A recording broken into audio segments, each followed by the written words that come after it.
I call this council workshop meeting of November 10th, 2020 to order at 7:31 p.m.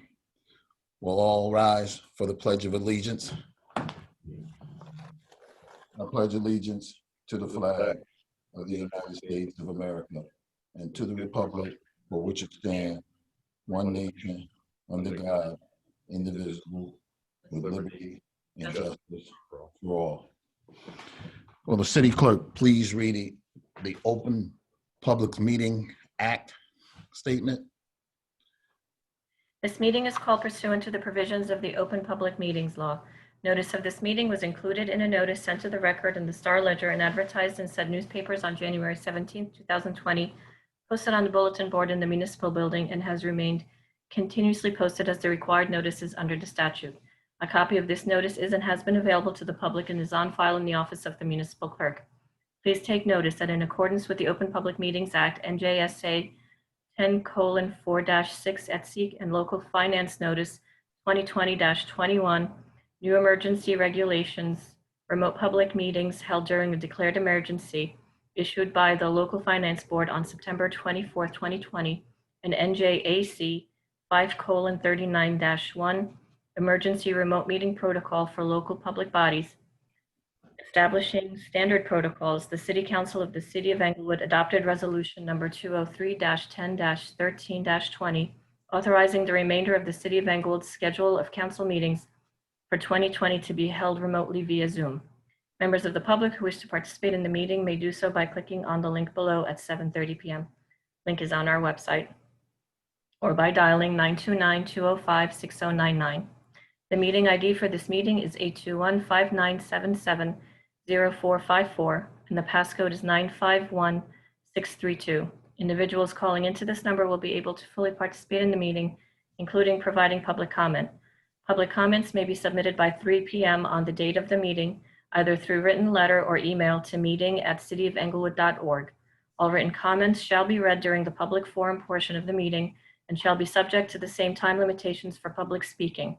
Duplicative comments shall be noted for the record and summarized. The agenda for the meeting can be found on the city's website at www.cityofenglewood.org. A separate meeting will be used if closed session is required. Proper notice having been given, the municipal clerk is directed to include the statement in the minutes of this meeting. Will the city clerk please read the call? Please conduct a roll call, please. Councilman Cohen. Here. Councilwoman Glenn. Here. Councilman Hamer.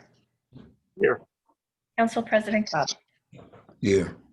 Also present are Mayor Michael Wiles, City Attorney Bill Bailey, and First Interim City Manager Greg Fahrenbach. Absent with prior notice is Councilwoman Cheryl Rosenberg. Next, Resolution 223-11-10-20. Approvals of bills and claims in the amount of $1,027,138.84. I need a motion and a second. So moved. I'll second it. Any questions? No questions. I have one question for Mr. Volsi, I believe, on page 2 of 5. Mr. Volsi, I got 2 entries there, one for $3,675 and the other one for $4,110 for quality cooling. Would you know what that's about? No, I do not offhand. That could be the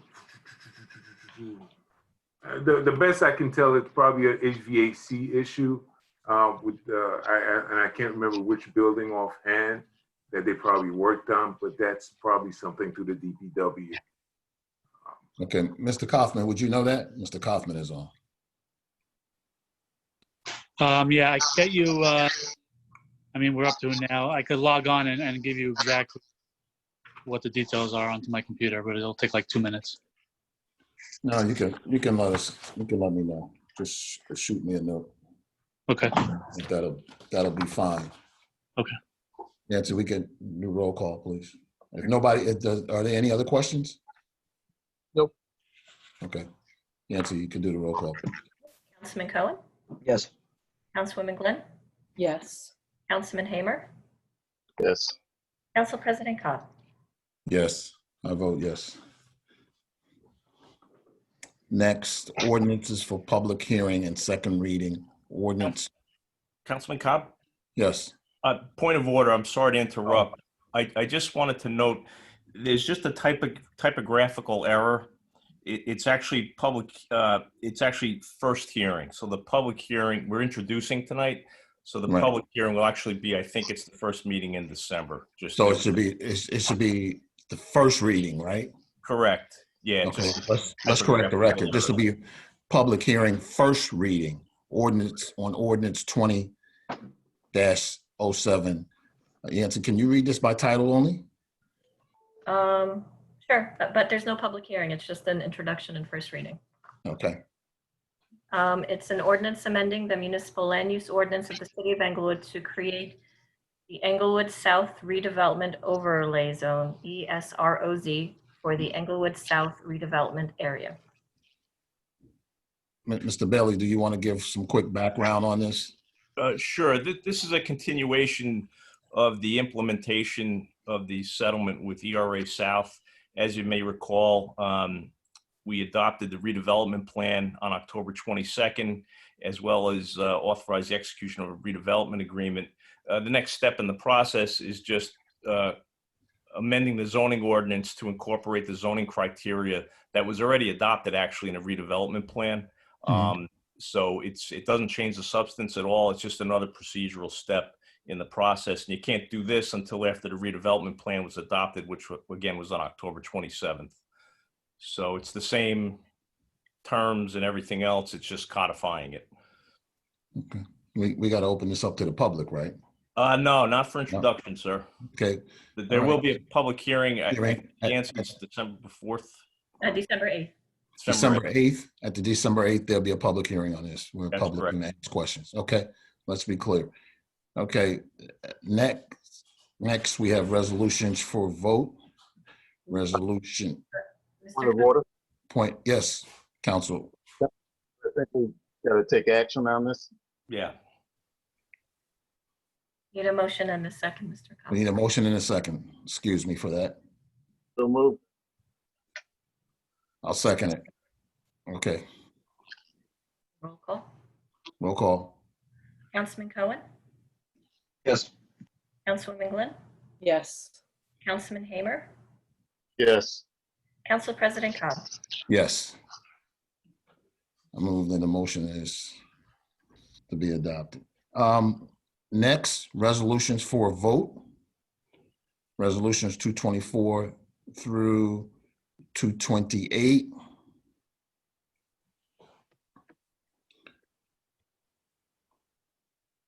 Okay, hold on one second. I move to, by unanimous consent, we open this up to the public. If they have any questions regarding any of these resolutions, get your name, your address, and at the bottom of the screen, is that right, Yancy? Yes, at the bottom of the screen, if you go to the More button, just click on that, and there's a raise hand feature. Just raise your hand, and you will be put in queue to speak. Is there a time limit on these, or 2 no? minutes, Minutes? 2-minute time limit. You have anybody? Yes, there's several, so I'm just trying to set the clock. Okay. First one is Pamela Major. Yep. Please unmute yourself. Yes, good evening, Pamela Major, and I no longer live in Englewood. I am at 1201 Springwood Avenue, Asbury Park, New Jersey. I came on tonight because of resolution, I believe it's 225, in regard to what is stated as the Liberty School, but 22 years ago, it was renamed the Russell C. Major Liberty School. And I was coming on tonight because I'm just wondering, there was supposed to be a report that was shared from a consultant some time ago. and I don't know that that information has been shared, as well as conversation about town hall to discuss this property and what was going to happen with it. None of the above has happened as yet. So I wanted to just come on to see where things were at with it, and, and just to have some discussion around it. Okay, Ms. Major, this is the RFP process for that property that we are just trying to engage T&M and Associates to put a framework for us together. And these other things will fall in place after this phase has been completed. So these other things will take place. However, this is something that we need to do as part of that to move whatever's going to be done with that property, move that along the tracks, so to speak. Okay, so am I still unmuted? Yes, yeah. Okay. Yeah, you're talking. So, I hear you. okay. So what you're saying is that this is just for them to give guidelines around an RFP, but Correct. the town hall meeting and the report that the consultant completed are going to be shared prior to any other movement happening on that property. Yeah, this is just something we have to do in order to move the process along. These other things will take place as this process gets completed. Okay. And then just lastly, I want to go back probably to the first thing that I said.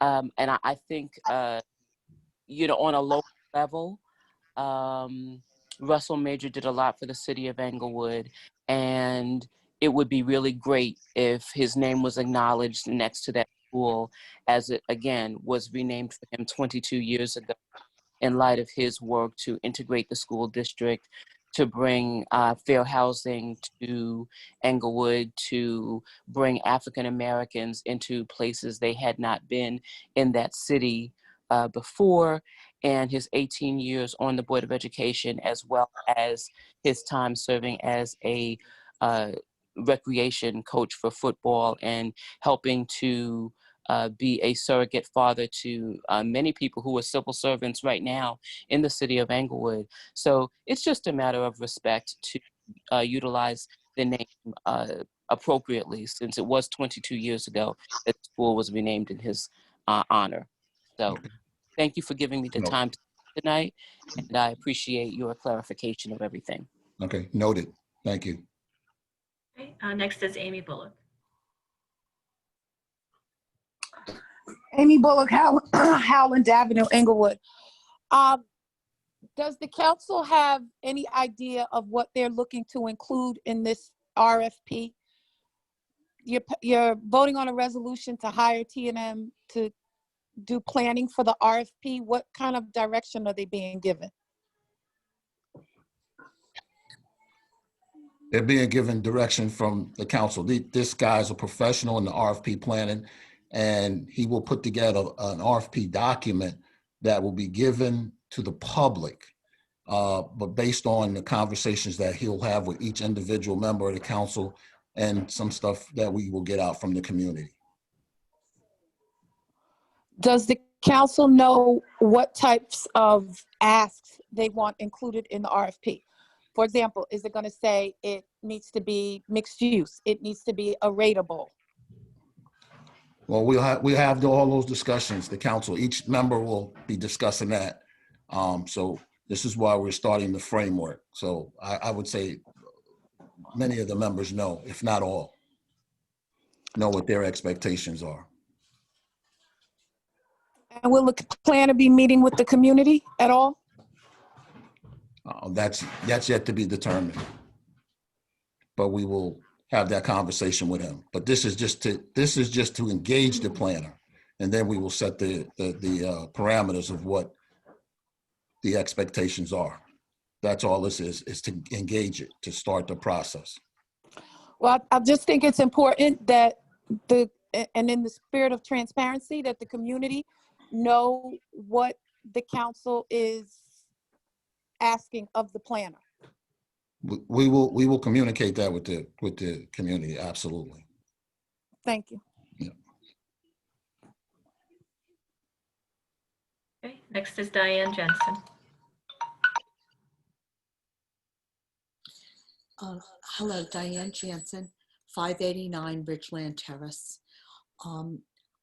I believe that it is premature to issue any RFP or engage a consultant until the work that we were promised would be done in the fall with the community for community input is done. I also believe that there are non-measurable issues that we need to consider in anything that is done with Liberty School. For instance, as I've mentioned before, safety was a big concern in the city in the second ward. And we are doing a lot in terms of the over $1.5 million that is being invested in sidewalks and the like. A lot of that is going in Ward 2 and Ward 1. I believe that we also need to make those kind of investments. There isn't a cost benefit associated with it in dollar terms, but there's a benefit in terms of our youth and our community as a whole. And we need to start making those investments in a community center. And I would propose that we look at RFPs for a community center and then consider Liberty School in that mix. That's it. Thank you. Yep. Okay.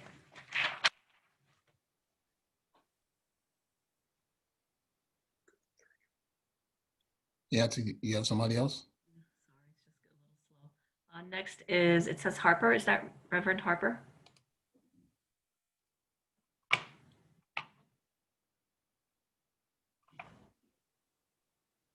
You have to unmute. Okay, can you all hear me now? Yes. Yep. Greetings, City Council, and those of us that are concerned with Englewood. Question and comment is, in terms of the Liberty Major School, you said this is the first reading, is that? No, that's something totally different. Okay, Yeah, that's something totally different. That was an ordinance first reading. okay. What needs to happen, second time I've asked, to get this whole question about Liberty School use, the use of Liberty Major School on the ballot? I mean, it's a simple question. Do we want to use it for a community center or do we want to use it for something else? A simple question. What do we need to do to get that question on a ballot so that the residents of Englewood can vote on it and thereby dictate what needs to happen next? Mr. Bailey, you're legal. If somebody wanted to have this, if we wanted to put this on the ballot, what's the process?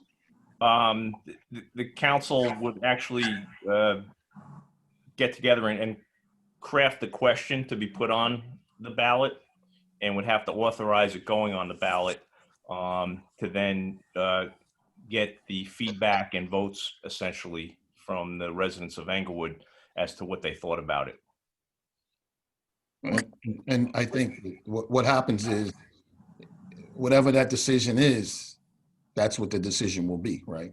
If you have a binding referendum, yes. If you have a binding referendum, right?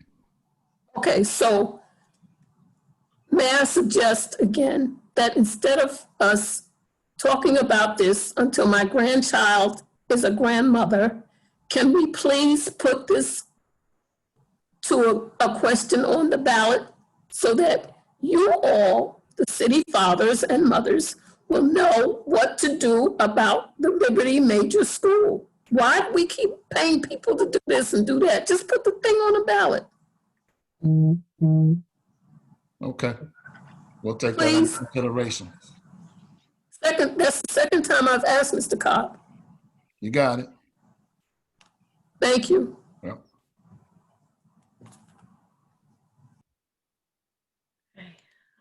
Next is Peter Jansen.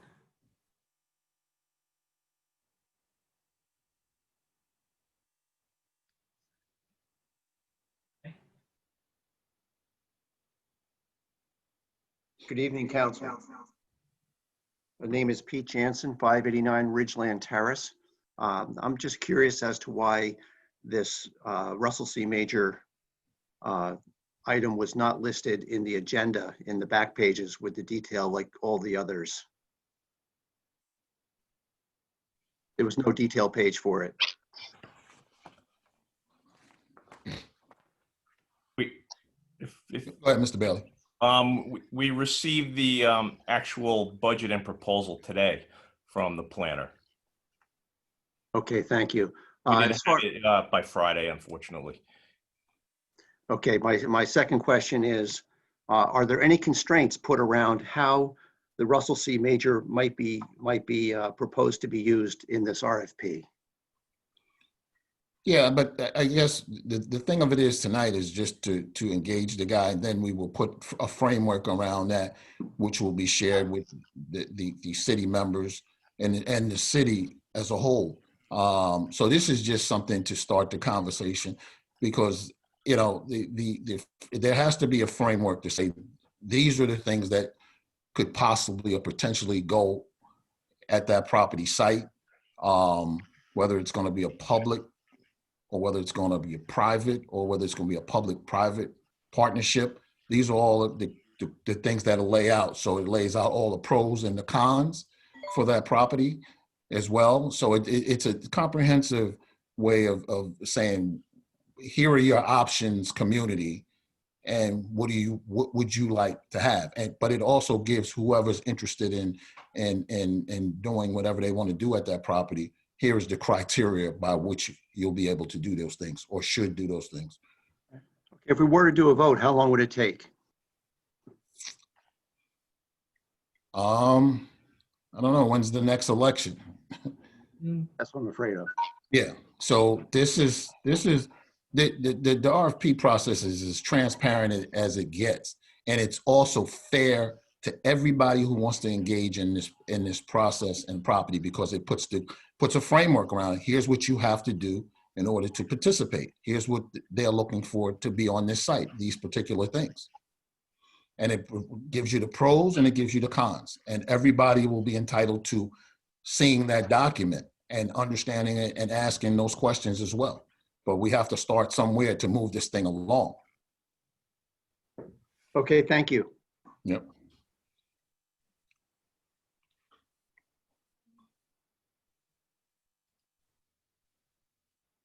Next is Judy Marin.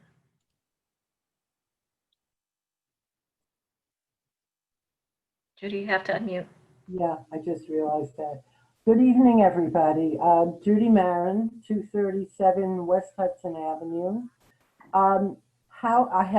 It's a two-part question. I'd like to know how the people that are being selected to do the RFP were chosen. I don't remember any discussion about different people being considered. And I must say that I think Diane made a good point. I think that you should have all the criteria established before you offer the contract to the person doing the RFP.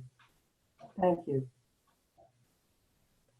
Well, Judy, to answer your question, the gentleman in TNM, they were doing some work for us already, and they do that. And he's our city planner on individual items. So he's already doing the work. So we just extended the contract that we have, and that's what it is. And the other thing is the guy who's doing it is probably one of the premier people in the state that does this for us. So he'll come up with the criteria, then we'll come up with what we want. We'll share that with the public, and it'll be a very transparent process. But this thing, we keep keep twirling around. We have to move this along somehow, some way.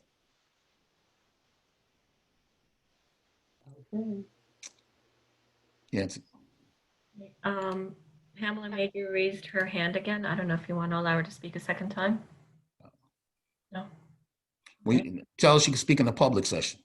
Miss Major, everyone's only allowed to speak once. The next opportunity to speak will be during the full general session, public session, which will take place shortly. Very shortly. I think, very shortly. Tell her we in the public session. Yeah. Which, right. Okay. No one else has their hand raised. So we can close this part of the public session. We can move to vote by unanimous consent. Yancy? Yes. Can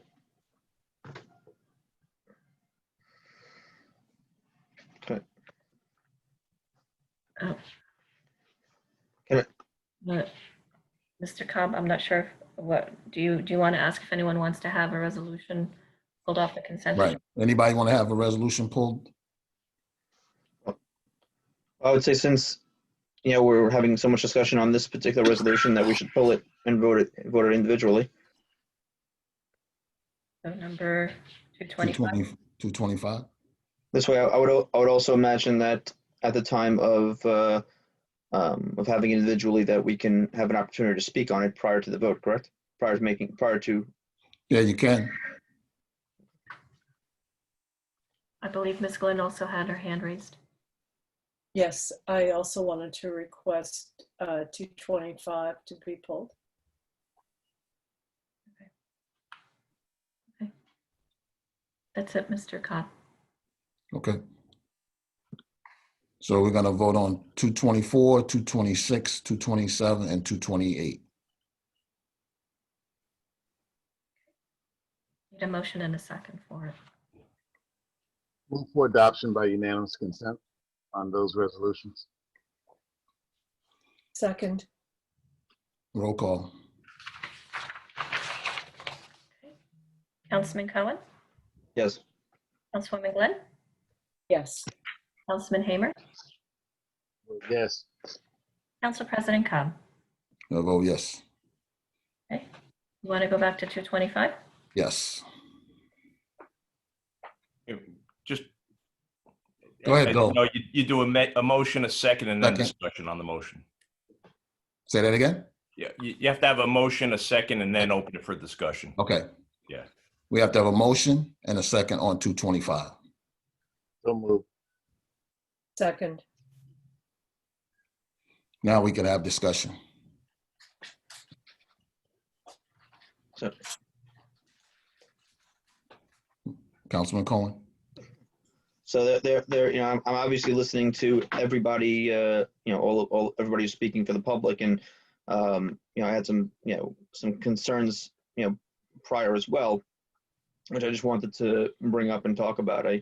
One thing that was said tonight, which I had a little bit of concern about. There was a comment. I don't remember who it was from. It was either Diane or Amy, or I don't remember, or maybe Reverend Harper, about the usage of having this dealt with in a public forum as well, for input on the planner, and the response that was received was that there was yet to be determined. For me, I don't see a path forward unless that is part of this. Meaning, unfortunately, as we all know, the considerations of the Liberty School, the considerations of a community center, and the considerations of a lot of these issues surrounding development and development of this particular property and other issues, have long been intertwined. And there was, I do think that part of my understanding of the process would be the planner would meet with each of the members of the council to hear their opinions and whatnot. I think that part of that process also should definitively include, perhaps, not perhaps, but some sort of public meeting or town hall meeting, obviously virtually in this case, to hear that input as well. I mean, there's, we talk about transparency all the time, but we all know that there are very strong feelings throughout the city on both this property and on issues like a community center and other things.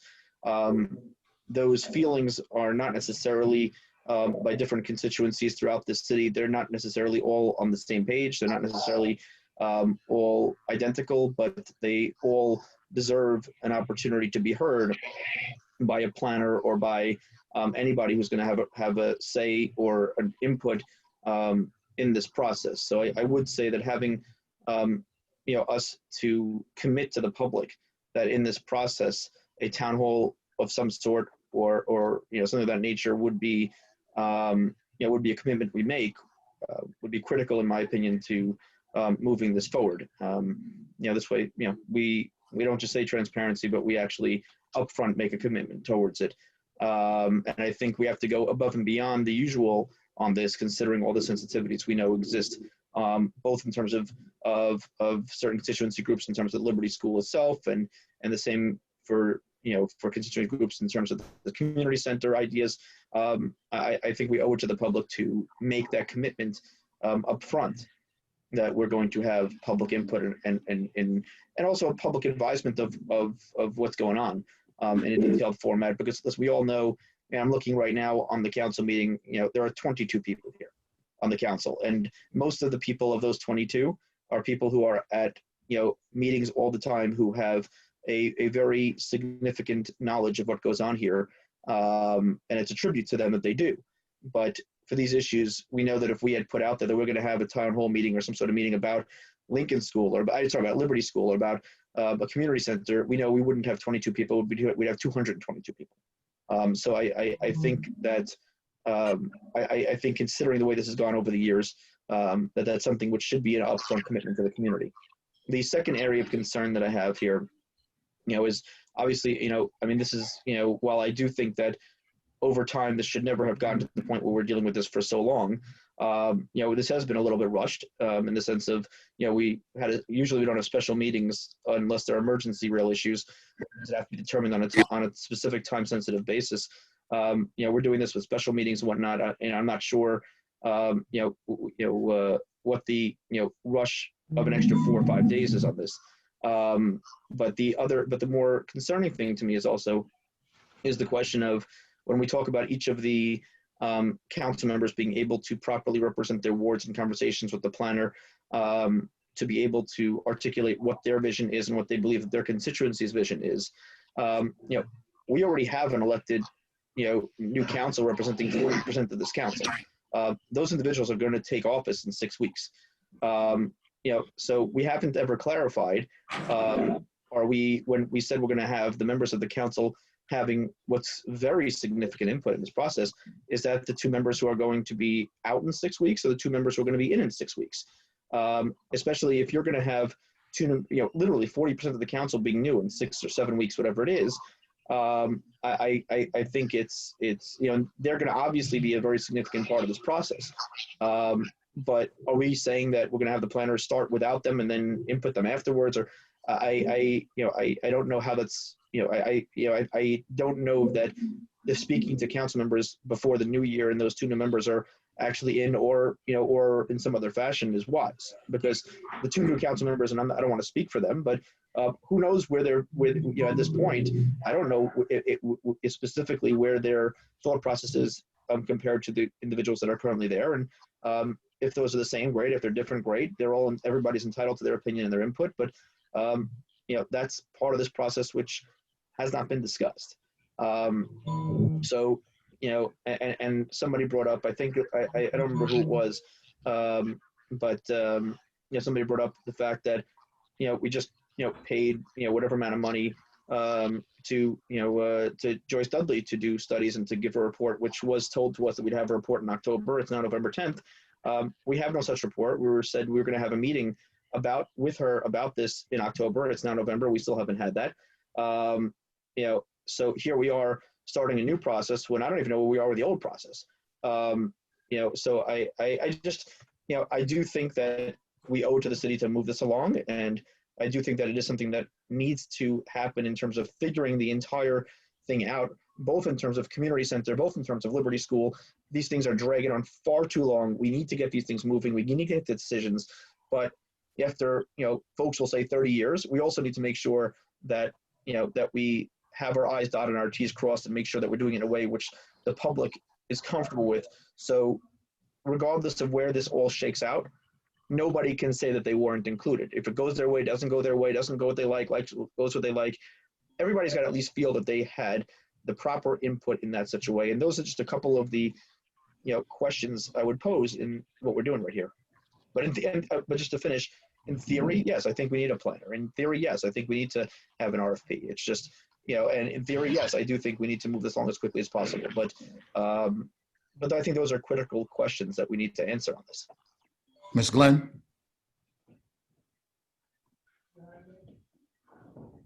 Yeah, good evening.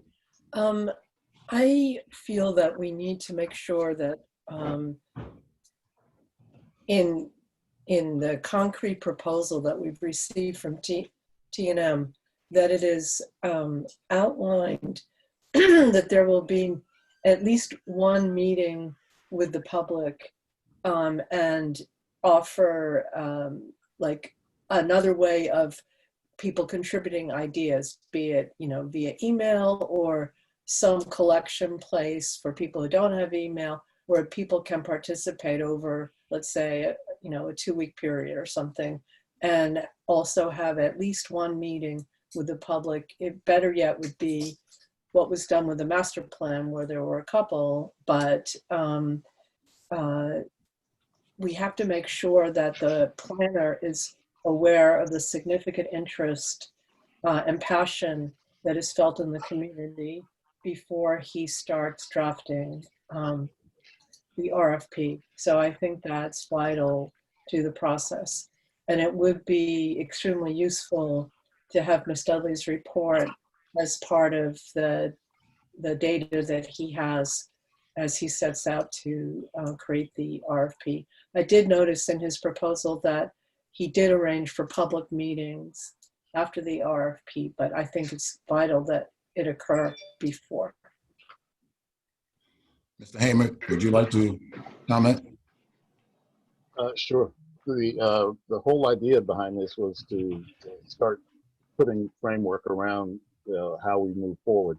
So all of the discussion, well, most of the discussion or discussion from the prior two council people is something that we've got to work on. One second. 1 second for what?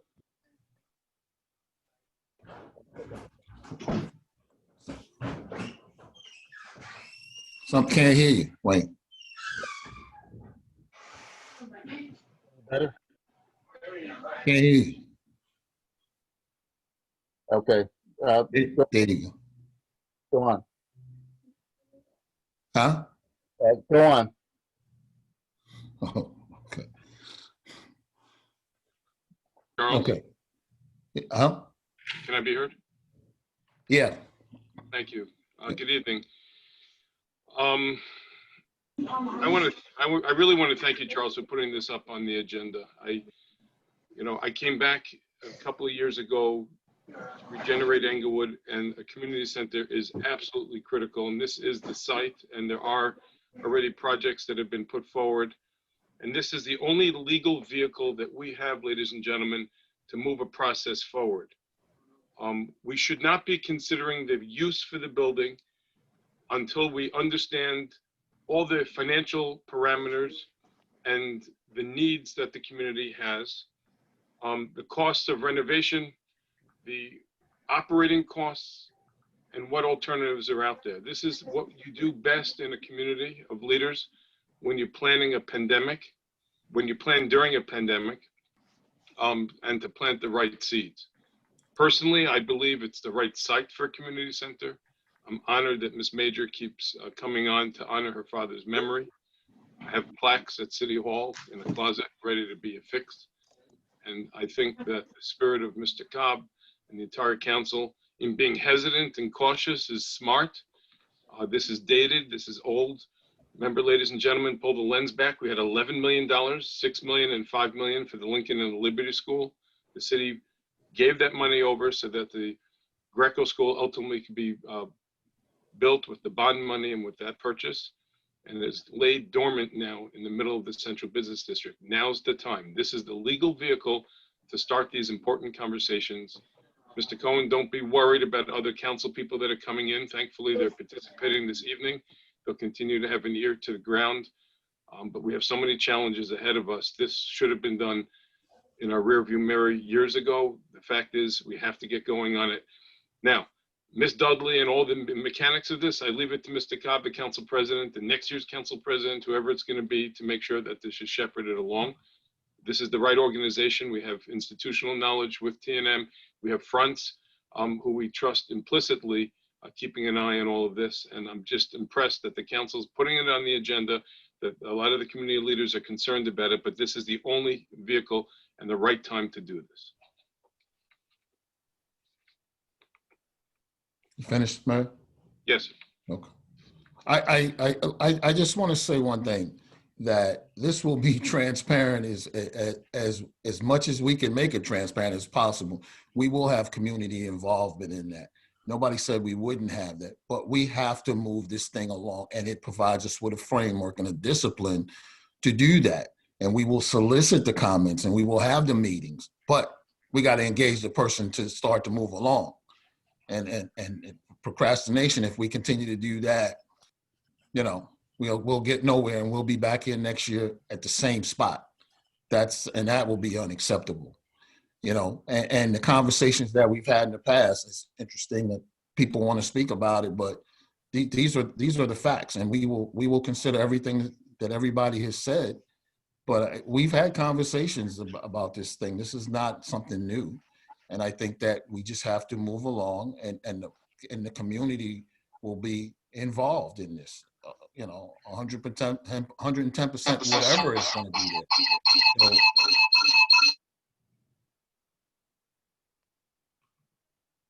So, okay, so whatever it is. So anyway, that's the comment. So yes. Councilman, can I ask a question? Mr. Bailey, so when we vote on this tonight, and if it passes, the document that accompanies the resolution, which was the proposal from TNM, it has certain delivery points, it has certain costs associated with those, and I believe that what's in that document doesn't align with what we're talking about tonight. So are we free to ask the planner to amend that proposal based on, to better align with what we're talking about tonight? Or are we, once we vote, are we wedded to that proposal as written? No, you can ask him to amend it. You know, it's not like a contract to pave a street, for example, where you're kind of locked in. It's a professional service contract, and you can give direction as well if you hire T&M in terms of, yes, we would like you to come to a meeting, a public meeting, for example, prior to the document being finalized or things along those lines. So yeah, you've got more flexibility with a professional services agreement as opposed to a strict bid, for example, where you, like I said, to fix a sidewalk or pave a road. And you know, T&M, they did the environmental study for Liberty School. I believe they did a structural analysis a couple of years ago for the Russell Major Liberty School. And historically, T&M, they've, at any time we've asked, they've appeared at council meetings and, you know, took the direction from the governing body. So you're not foreclosed from that. That's my, to answer your question, I hope. Okay, so in other words, if we as council members wanted to recommend that, to align with the things that we said tonight, that there's a meeting with the public before the RFP is drafted, because while what we have is a framework, there are some specifics. So I just want to make sure that we're not closing the door on other specifics, and it sounds like. No, you're not, right? Okay, okay, thank you very much. Michael. So just to piggyback on what on Catherine said, you know, so you know, like for instance, when Catherine asked about ensuring that those items, those specific items, would ultimately be, in the contract that we ultimately sign. What is the, I just want to speak specifics here because I think that's critical. And I think also the public would want to hear the specifics. So what I would want to ask for is do we have a timeline, and when, if we vote here yes today, that we'd be able, that what's the time difference between when we vote here and that we have an ability to recommend or ask for or ensure that the things that were discussed tonight are in that contract before, and so that we can see the final version before it gets signed. If you could just give us a, walk us through for 2 seconds, what that process will be so that we know what it is. Yeah, well, you have, I guess we have 3 more meetings this year. If it was a consensus of the governing body to have if Mr. Slahetka is hired, to have him come to one of those meetings, myself, the city manager, the clerk, we can arrange that. I don't envision any document being completed this year. There's a lot of work that goes into that, including getting input from everybody. So if it was the pleasure of the governing body to have that before the end of the year, you can do it. Again, there's only 3 meetings left, and with the holidays, that could be difficult, but nothing's going to be finalized till you guys say so. Wait, when you say nothing to be finalized, do you mean the RFP or his contract to do the RFP? The RFP. Right. So what I was just asking was, I guess I was just piggybacking on, like I said, on Catherine, when we said about things that we were talking about tonight that we wanted in the contract, if I understood correctly. How do we know that? What's the process in making sure that those things that were discussed tonight are in that contract? So this way, the direction that the planner has is of what us as a council tonight have discussed should be in that contract. Well, you know what? This is how we'll do it. Bill, let me just be clear. They'll send everything to Bill and to Greg and Jewel, and then they'll make sure it's, because Jewel had a question, included into that document. And then we'll share the draft document amongst each other, right? Because right now, tonight is just retaining this guy's services, as I understand it, right, Bill? Yes.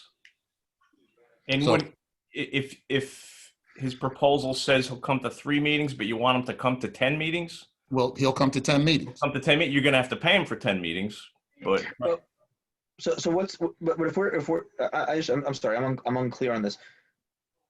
So if we vote tonight to retain him, but we're retaining him without a contract defining what the retention is for specifically until we negotiate that and then sign that?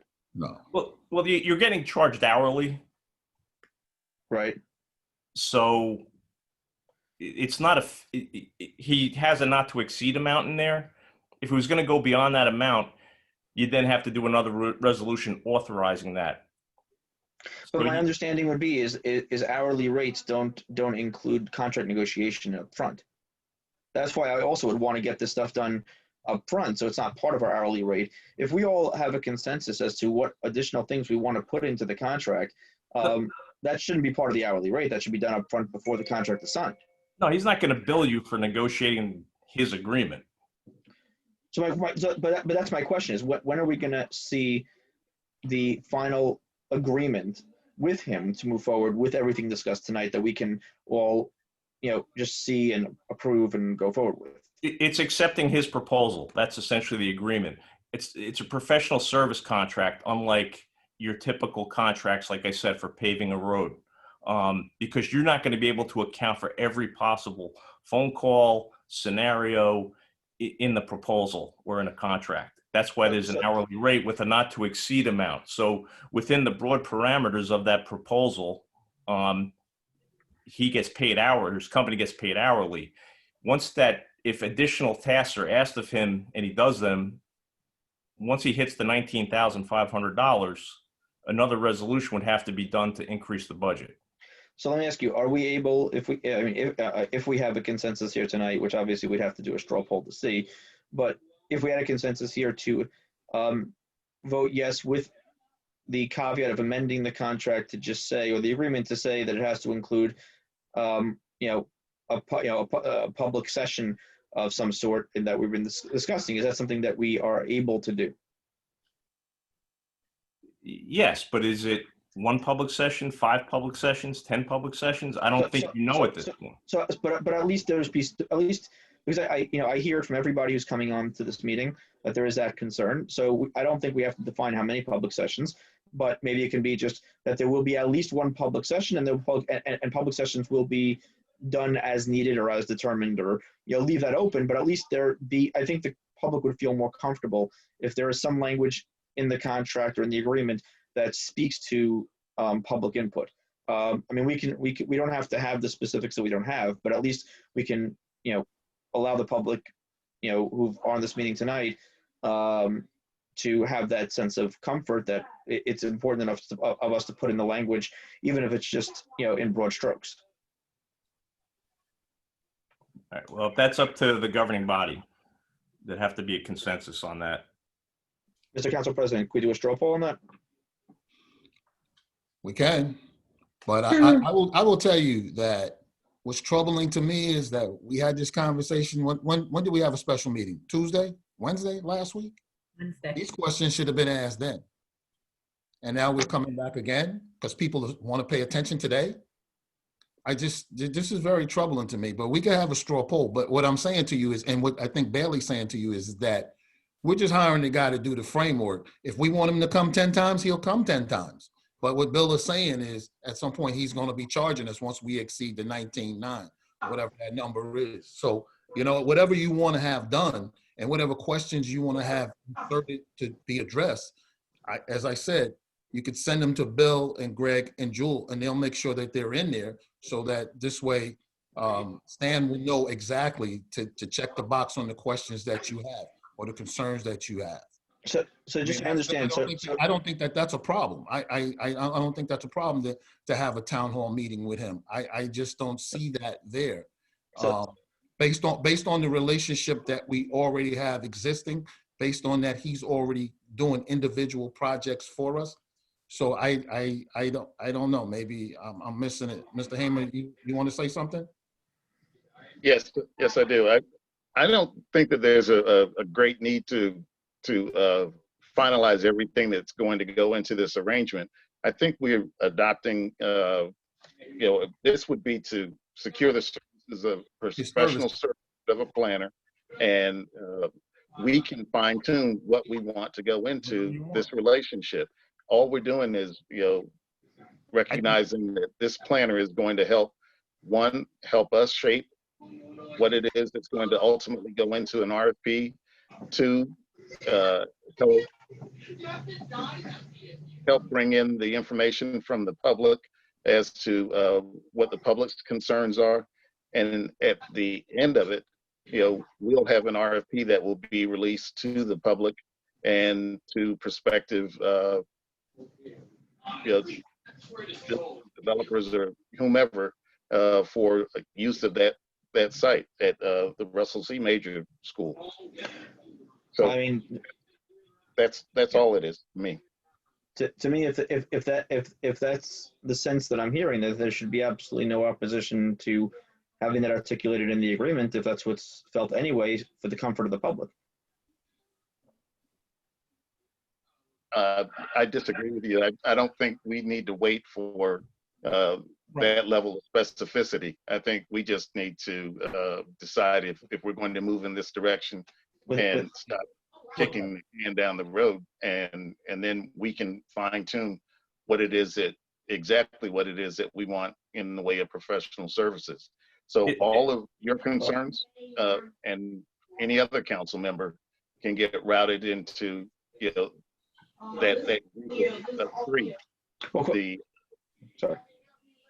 That group of 3, and then it can be fine tuned. So that's all. So just so I understand, so you're opposed to putting in specific language stating that there should be a public component of a town hall meeting? He didn't say that. I'm not opposed to then you're in favor of expressing whatever. I'm not opposed to your expressing whatever it is that you'd like to go into this agreement. what I'm saying is anything that you want to go into the agreement, which I think was already stated, can be routed into the three individuals who were stated, and we can then fine tune whatever the agreement is with the planner and come up with the framework that we use to go forward. So no, I'm not opposed to your including much of anything until I read it. So I think this is a way to start to move forward. And, one less thing that, will need to get done. So that doesn't exclude any of the rest of it. That doesn't exclude hearing a final report. That doesn't exclude having a town hall meeting. And that doesn't exclude, us crafting an RFP. So all of those things can take place, but this is a vehicle to move it forward. Well, If I may, Yes, Bill.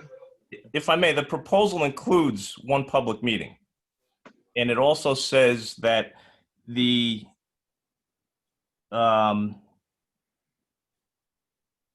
any other work, including meetings, will be provided upon authorization by the city on a time and materials basis, which means hourly. So there's one public meeting in the proposal right now. If you want more than one, they will do it at their hourly rate. You just have to tell them you want them to come to a public meeting. So is that specified in the agreement? yeah. That they would do more than, I mean, I'm not saying we want more than one, but I want the public to feel that, we're dealing with an environment where, let's be frank, the public does not trust the governing body when it comes to these issues. And they, and I think we owe it to the public to ensure, every piece of language which helps alter that reality. And I just want to make sure that that exists in there. If it does, I'm good. It does. Okay.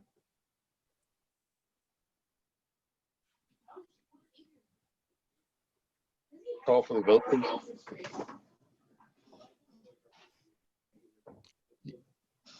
Nancy? Okay, so we are at a roll call. Yes. Okay, Councilman Cohen, Yes. Councilwoman Glenn, Yes. Councilman Hamer, Vote yes. Council President Cobb. I vote yes.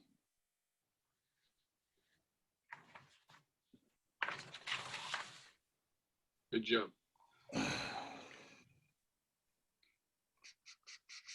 Workshop, agenda items, resolutions for discussion. Request permission for the dedication by rider for Storm Recovery Trust Fund pursuant to NJSA 40A.5-29 ETSQ. I think Mr. Kaufman can. Mr. Kaufman? That's, I could talk about it if you want when I do the items for discussion. Because it's part. They're related, yes, I believe. They're related? Yeah. Okay, since we don't have any ordinances for discussion, then you can do that because the items for discussion is only the CFO memo related to debt management plan. So, Mr. Kaufman, you can do all that. Okay. In the city's 2019 budget, we have around $2 million in extra funds that would normally lap to surplus. So one of the what I'm proposing is to put $100,000 out of that $2 million into a storm recovery reserve, which in the future, if there's any natural disasters, winter storms, COVID-related expenses, we'll have a reserve set up to help those, circumstances, and we won't have to budget it like we did this year in the budget, $540,000. So all it's doing is setting up a reserve that we could spend in future years. Continuing with the memo. Excuse me, Mr. Kaufman? Yeah. Go ahead, Mr. Hamer. I have a question. Why that amount? Why wouldn't we look at what our expenditures have been on storms over the past number of years and come up with a target number? If we're starting there and it's going to be added to as we move forward, because storms are predicted to be worse, not less, as we move forward. So I'm just curious as to how you came up with that number. Yeah, just one other thing before I answer that, because that's part of the answer over here, is All right.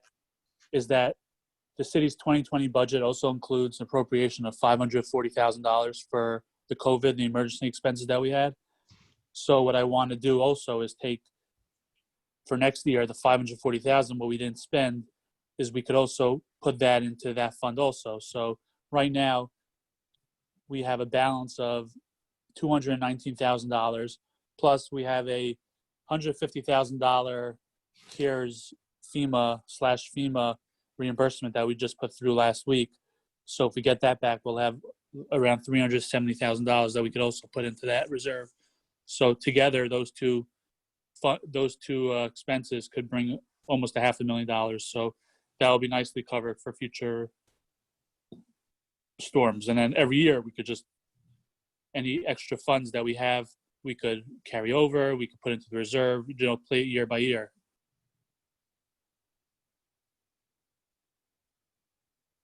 Thank you. Also, the 2019 budget has a lot of unexpended salaries and wage appropriations. So what I want to do is I'm asking for approval to transfer up to $500,000 to the city's accumulated absence reserve. We have a balance of around $600,000 in there right now. The transfer will continue the practice that the council established to fund our long-term liabilities. The city's current liability for terminal leave is around $7.5 million. That's if everyone would retire now, which obviously is not the case, but we have a lot of retirements this year, and it's eating away at the appropriation that we did this year, plus the reserve. Mr. Cochran, can I ask you a question? Sure. About that? When you say the terminal leave is several $1 million, could we be more specific? So is it 3 million, 4 million, 5 million? I mean, several million. What is it, 2 million? What does that mean?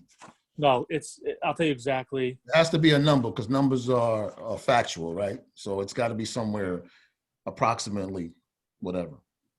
Yeah, our user-friendly budget has the exact number. I can get that to you. Okay. It's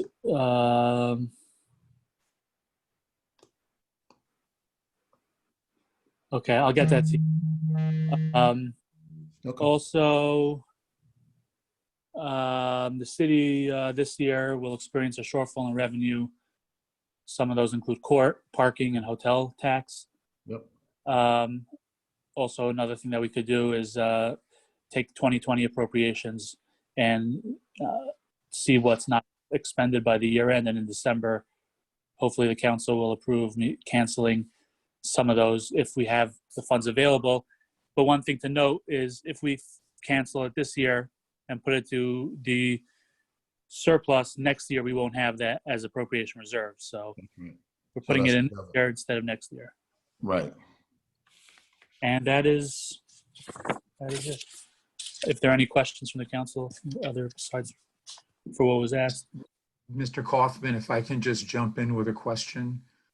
Can you please describe specifically what the impact of each one of these measures are going to be on the surplus available to the council in 2021 and 2022 relative to the surplus they had available to them in 2020? Well, I won't know the numbers until we do the end of the year and we calculate everything exactly that was done. Well, I do know. But before the council can make a decision on any of these items, they have to understand what the consequences are. As I indicated to you earlier, this is not free money.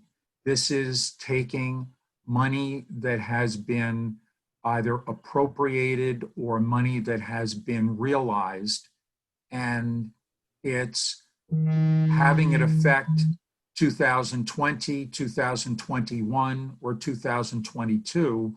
And I think they need to understand what the probable impacts are to each one of those years before they can knowledgeably make a decision as to how these monies are to be allocated. Well, either way, the money's going to be in surplus. If the money goes to surplus this year, the money goes to surplus next year or the year after, the money's going to go to surplus. It's just bringing up the surplus now as opposed to bringing it up in next year or the year after that. Either way, it's again, let me just say this. If you do not cancel appropriations this year, those monies will then be available for the 2022 budget. But if you don't cancel them this year, you may have to have a higher tax increase or reduced services in 2021. And I think that they need to understand what those numbers are so that they are then not caught by surprise going into 2021 or going into 2022 and say, well, we already spent that back in the end of 2020. Each one of these have an impact. There is a consequence of each one of these actions, and you're not specifying what those consequences are. So Greg, I believe to your point, maybe Mr. Kaufman needs to take this action and give us some more feedback in terms of a written memo that says, here's the consequences if you take these actions. So we clearly know that and we clearly understand that, and we have a document that speaks to that. On the one hand, he has to tell you the benefits, which Right. he's telling you, Right. but he has to tell you the consequences of those benefits in Correct. future years. Agreed. That's the best way we can move forward on that. That would be helpful, Mr. Kaufman. Yeah, okay. Accumulated absences is $7 million. Yeah, but every action that you wanted us No, I to know. You asked before what the Right. accumulated. Okay. 7 million? Yeah. See, you said several million before, and now it's 7 million. Yeah, so that's more than several $1 million. 7 million's a lot. Did you finish that paragraph or sentence? Perhaps, Greg, you can frame it, or Mr. Kaufman, 7 million what? Please, a full So sentence. if everyone retired, if everyone left the city today, what we would owe out in unpaid sick and vacation.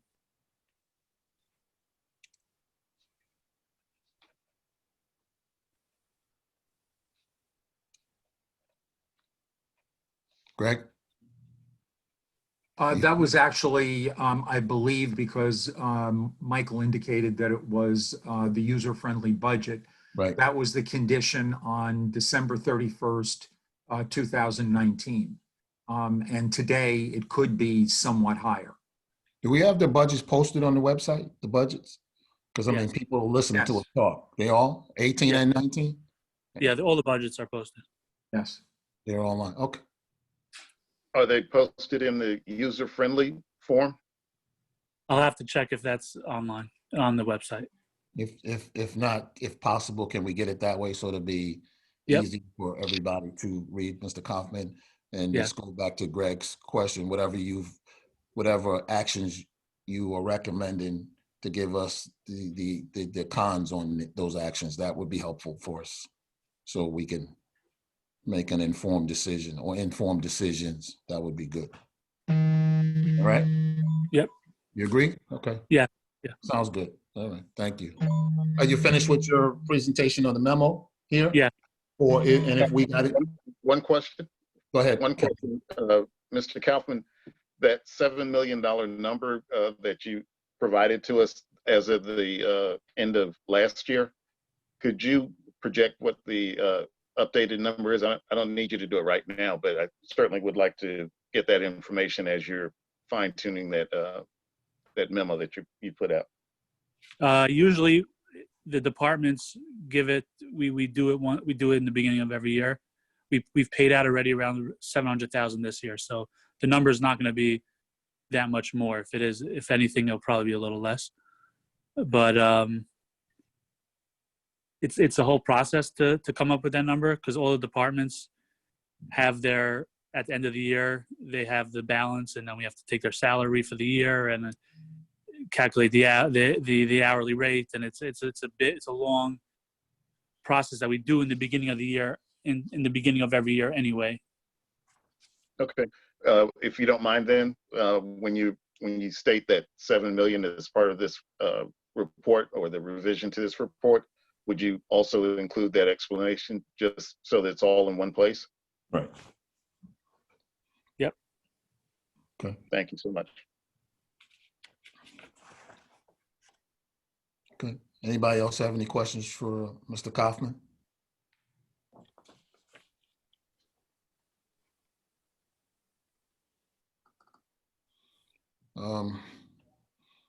Okay. Yancy, I believe we go into public session. Yes. Do you want to start with Ms. Major? She's had her hand up all this time. Yes, we can start with her. We have 2 minutes, name, address, and 2 minutes, please. Thank you.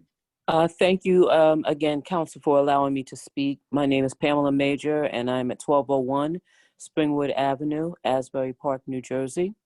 I was a former resident of Englewood. I've been born and raised there, third generation on my mom's side, second on my dad's. And I have to say that, you know, many of you know that there is a biannual hometown reunion in Englewood. And the last one, people weren't coming, people were asking me how I was, but they were also coming to me with great concern about a community center. And these are residents of Englewood. These are not those of us that have moved away. These are residents of Englewood that were coming to me with great concern about this. I think that this can be done very swiftly. You know, and I am asking, please, I will, and I do, I look at the calendar so I can see what's happening because as the mayor knows and Mr. Cobb knows, I'm very interested in this process. And I think the community center there is the right place and it's the right thing and it's named after the right person. And you can look at his bio. You don't have to just, you know, think that it's a daughter gushing. You can look at his biography to see why it might be deserving to have a child of immigrants have a community center named after them, or the, you know, continuing the name with a community center after him. I think this evening was very clear that people are concerned and interested. I am asking to, I will look, but I'm asking to, for someone to just let me know that it's happening so I can be there and express some other things. On a personal note, I want to say hello to Mrs. Marin. It's been a very long time since we've seen each other. She did serve with my father on the Englewood Board of Education. And congratulations, I believe, are in order for you. So I just want to say thank you. And thank you, Council, for reconsidering and taking some more time to look at this. I'm sure it can be done swiftly. You will not have to wait a long period of time. I think public comment is going to be swift and clear.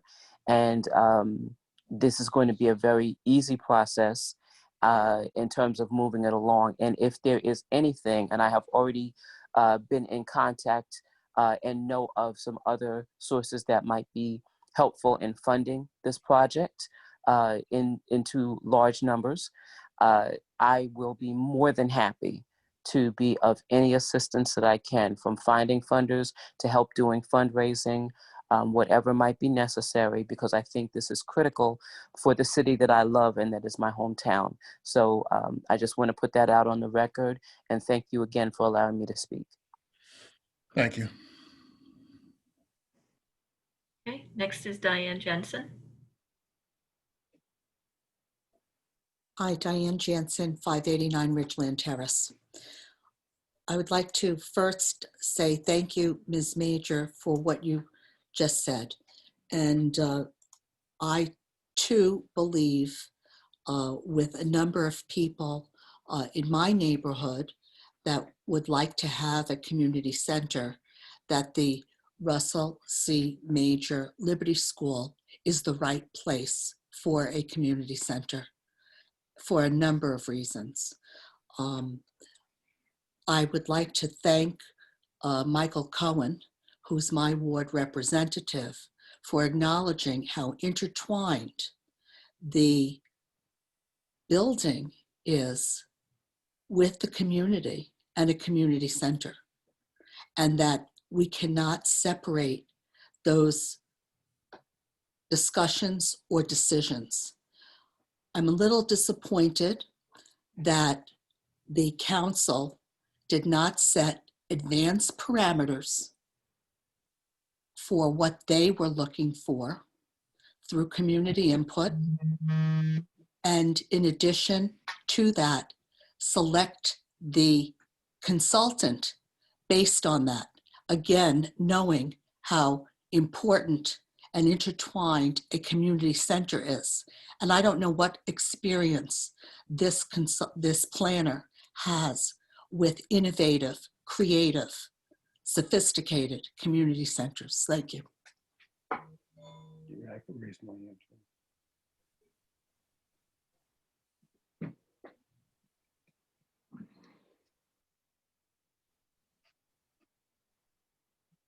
Next is Kevin Lake.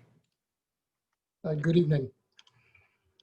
Hard to believe, but it's a little over 3 years since the council adopted the tree ordinance. As you know, a lot of work went into it. And one of the major aspects of the ordinance is the replacement of trees that are taken down. I would like to urge the city that with respect to public projects, when anytime trees must come down, that the project include as a requirement the replacement of those trees. All too often there are public projects in the city where trees are removed, but they're not replaced, or at least it's not included in the plans for the replacement. So I'd like to urge the city to include in any plans for any projects that require the removal of trees, that you include a requirement that those trees be replaced, like kind, similar criteria as in the tree ordinance, and that it be in those plans that are sent out to bid, so it's included in the budget, and we know that the process will be complete, the trees will come down, the trees will be replaced, and that it be taken into consideration. The next item is the community center, and I'd like to throw out an idea that I had emailed to the council a number of months ago. Behind the Russell C. Major School is a piece of property. It is the parking lot now for the school. And what I had suggested was that the city enter into some sort of a development agreement with a developer to develop the property in the rear for their benefit. And in exchange, they would convert the Russell C. Major School into a community center. Hopefully we would end up therefore with a community center at little or no cost to the city, and the developer would have use of the property behind the community center. If you're concerned about parking, the development behind could have underground parking that would be useful for residents who want to use a community center. So it might be one way of getting a community center for Englewood with little or no cost. Thank you. Nancy.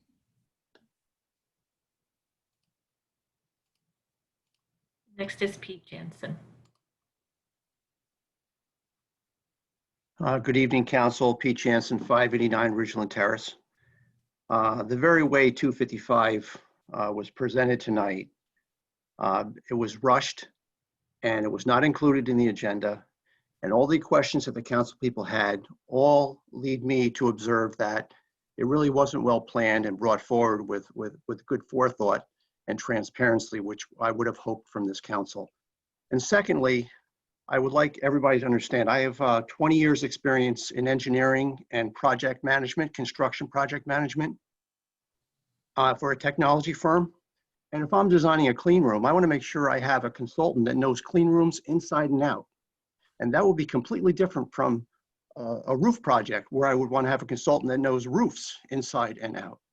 So the very fact that we don't know where we're going with this, if we did know, we can get the consultant best suited for the job and come up with more solutions and a holistic approach and something that's better for the community in general. Thank you.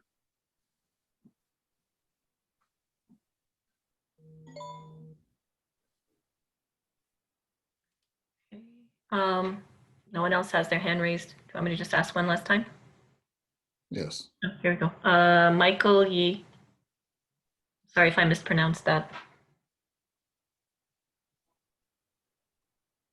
Hello, can you hear me? Yes.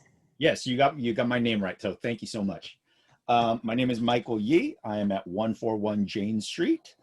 I just had two things I wanted to just talk about. First of all, is there anything that we can do about the timing of these city council meetings? Because I was trying to simultaneously participate in this meeting and the Board of Education meeting all at the same time. As you can as you can imagine, I've only got one brain and one set of ears, and am unable to process that much information and stay fully, completely engaged and involved in both. So I was wondering if there was anything that we can do about the timing of those meetings.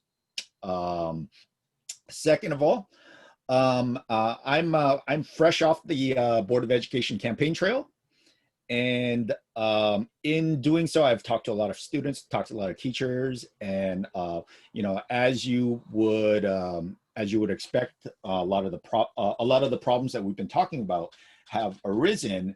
And I would like to say that a lot of these problems I really think could be solved by a community center. And so it is my hope that whatever course we're taking in terms of the RFPs and such, that we are doing so in order to prepare the ground for Metro to be involved in this community center project. So yeah, so that's all I have to say. Thank you.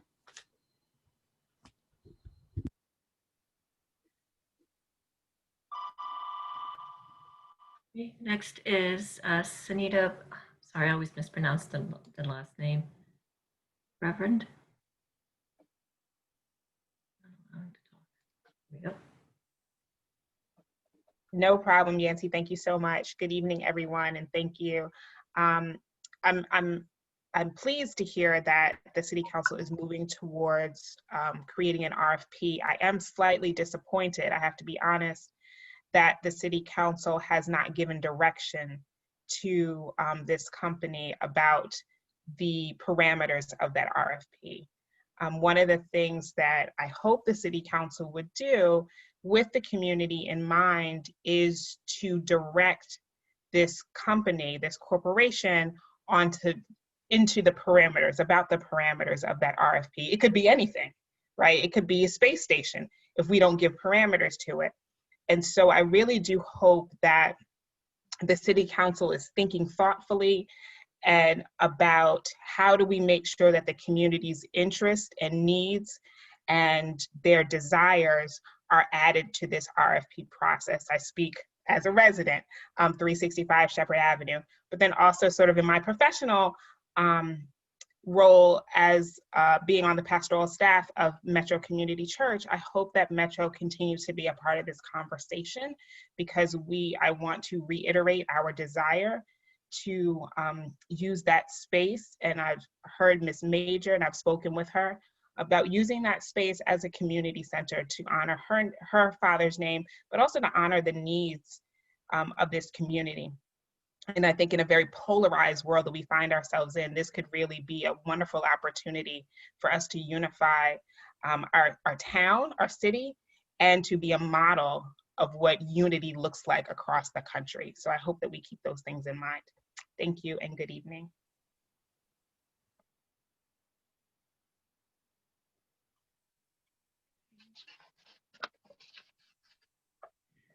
No one else has their hand raised. Okay. Mr. Bailey, I just want to say something before we go into closed session, that, I've heard all the comments regarding the reference to the resolution 225. And I would just like to say that this was just to retain the person and the organization, and then we will give them guidance on that. But we, as a city, we have to retain people, and there's a process the way you do it. So, there's more to come, and you will have the information on who's doing the work for us, and you can look at the background and the qualifications of this individual who are doing that as well. We will give you everything you need to have. So, I think, when people say that they're disappointed or whatever. This is just to retain this organization. That's what it is. And we will take care of the rest of the questions, and we will answer all the questions, and the public will have an opportunity to weigh in. Yes, Nancy, we can go to closed session. Mr. Bailey. Okay. Be it resolved by the governing body of the city of Englewood that it meet in closed session pursuant to subsection 7 dealing with litigation, contract negotiations, and matters within the attorney-client privilege, and subsection 8 dealing with personnel matters, and be it further resolved that the discussion conducted in closed session can be disclosed to the public upon taking final action thereon, providing it does not constitute an undue invasion of privacy or violate the attorney-client privilege. And be it further resolved that although the council will return to open session at the conclusion of the closed session, it is not anticipated will take any action at that time and will be simply to adjourn the meeting. Motion to go into close? So moved. I'll second. All in favor? Aye. All right. Evening, everybody. Good night, everyone. Right. So everybody just jump to the next meeting that I sent you the link for today. Right.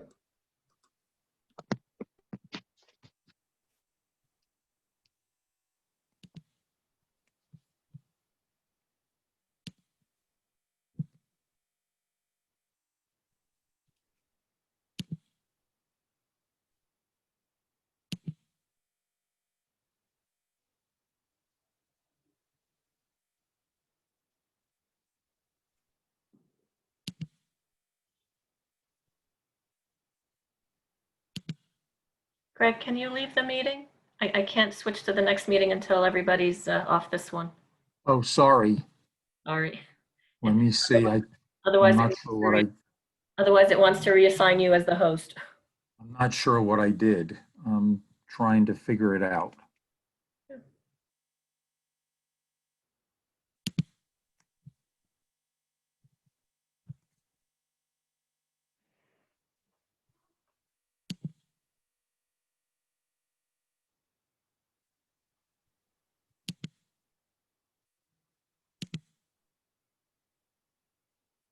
It's at the bottom. It's a red button. Leave meeting. Bottom right-hand side.